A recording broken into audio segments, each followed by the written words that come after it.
Hi guys, welcome to this tutorial on Macbeth. I'm looking today at a question that I've made up. It's quite a long extract, possibly a bit longer than you might get in your exam.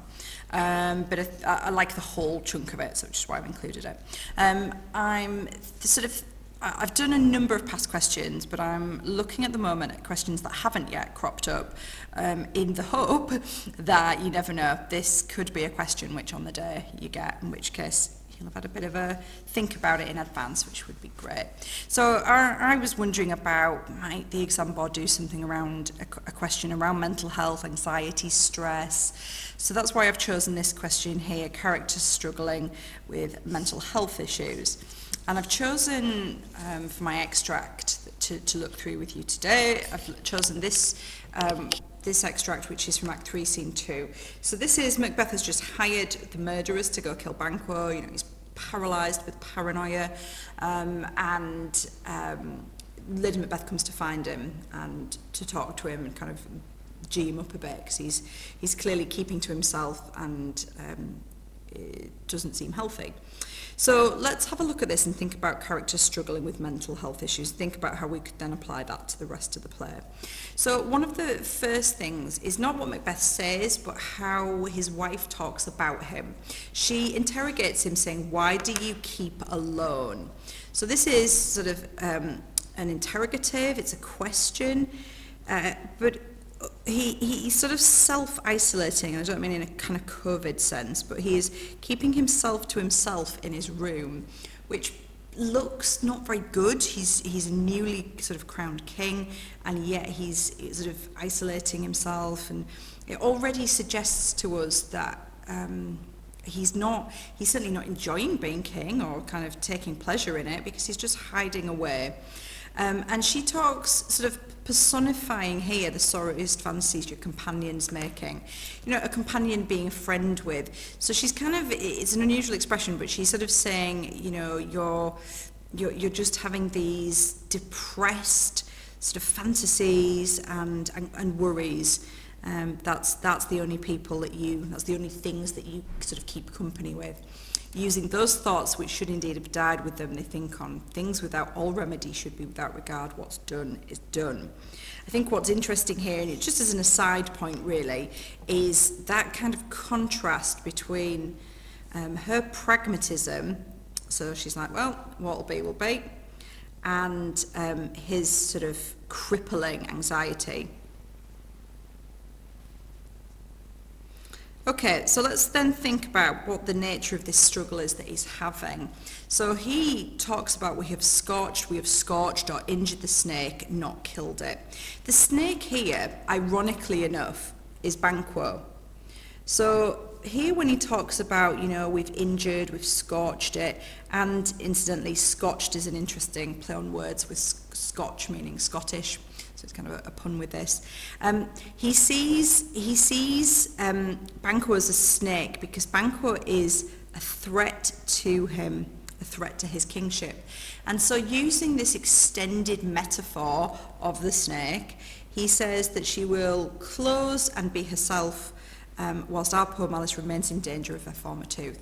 So he's saying that, you know, you've injured this snake, but it was a commonly held belief that the snakes could kind of heal themselves, close herself, whilst our poor Malice remains in danger. So it's this idea of he has this perceived danger that is kind of haunting him, that, you know, the tooth, the venom of this snake, of this threat is bothering him in a significant way. So he says that the frame of things disjoint, both the worlds suffer.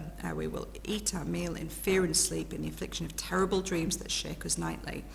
And so he has, it's a really odd expression this, the frame of things disjoint, both the worlds. When he refers to both the worlds, he's kind of meaning earth and the afterlife really, and he's saying, well, you know, everything can go to hell. It is, I suppose, an expression we might use now in a comparable way. But ere we will eat our meal in fear and sleep, in the affliction of the terrible dreams that shake us nightly. So this is an important point. He's having, you know, terrible dreams that shake us nightly. He's having nightmares.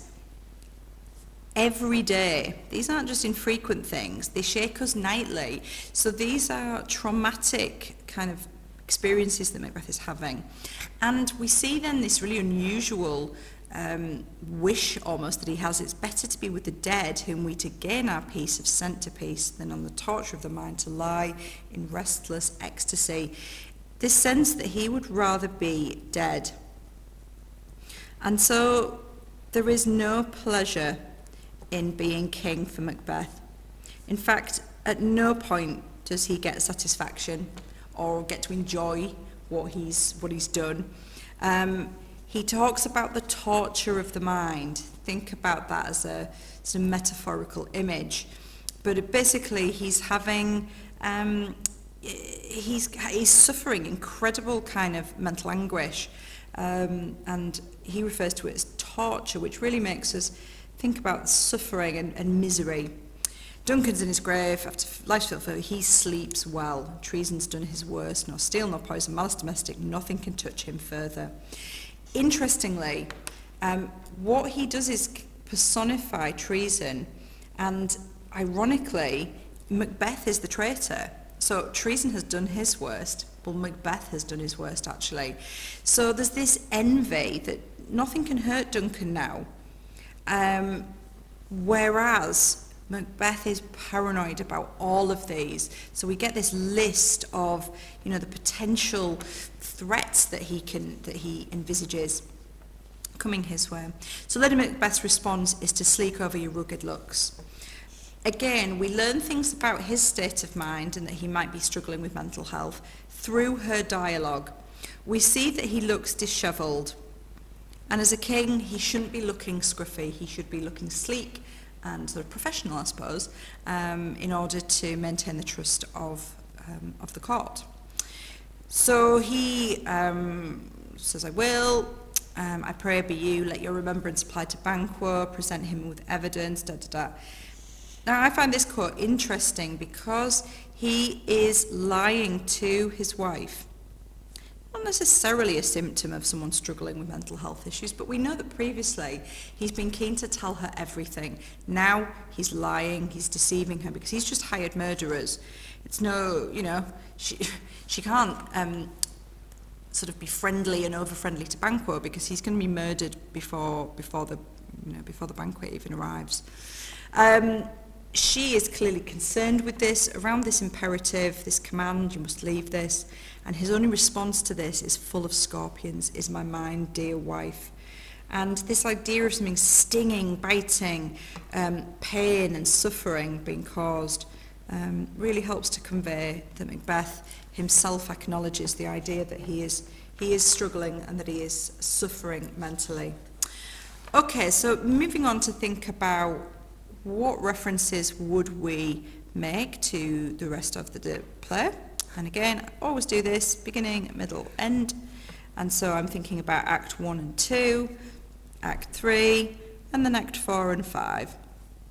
Okay, so there are so many things, are there, where to start. In terms of Act 3, we've obviously got the extract above. We could add to that as a follow-up, the Ghost of Banquo, couldn't we? And I think I'd like to see students talking about the fact that in this situation, in Act 3, Scene 4, he has no control of himself. Previously, when it was the daggers, he said, it's something coming from the heat-oppressed brain, but here, he's actually really unable to actually understand that this is a hallucination. Lady Macbeth says to him, this is the air-drawn dagger, but he himself can't see it, which does show this sort of, I'm just going to add in here, the deterioration that he is going through. Things are getting worse for him. So, thinking about other points, I'm going to think a bit earlier. Now, this is around mental health issues in the play as a whole. So, remember, if you get a point like this, it could be other characters. I think Lady Macbeth would be an interesting one to mention, wouldn't she? Let's come back to her in a moment. But let's think about Act 1 and 2.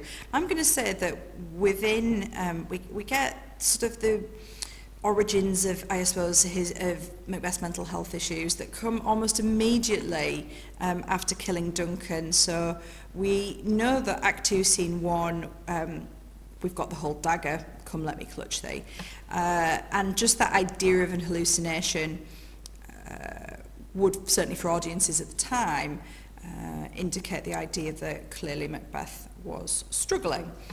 But then in Act 2, Scene 2, once he's returned from killing Duncan, which obviously happens off stage, he talks about the idea that Macbeth doth murder sleep. And to me, that's that sense of he is aware that what he's done is unforgivable, and that he is really going to, he's destroyed any peace that he could ever have again.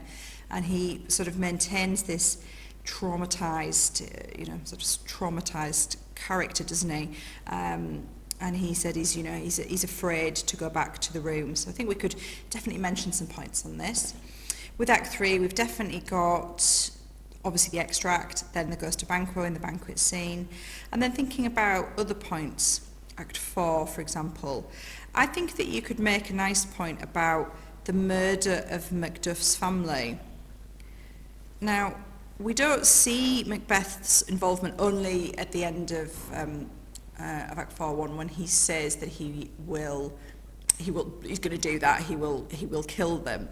But this is an act of sort of deep paranoia, and it's completely sort of breaking and flouting the chivalric code. His act in killing innocent children and women would be seen as sort of inexcusable. So I think it's looking at this as being almost the evidence of those mental health issues that he's experiencing. And then I would think about two things. I'd think about Lady Macbeth in Act 5, Scene 1, and obviously the whole out damn spot. The fact that she, ironically enough, who thought it would be easy, now rants on about who would have thought the old man to have so much blood in him, etc., etc.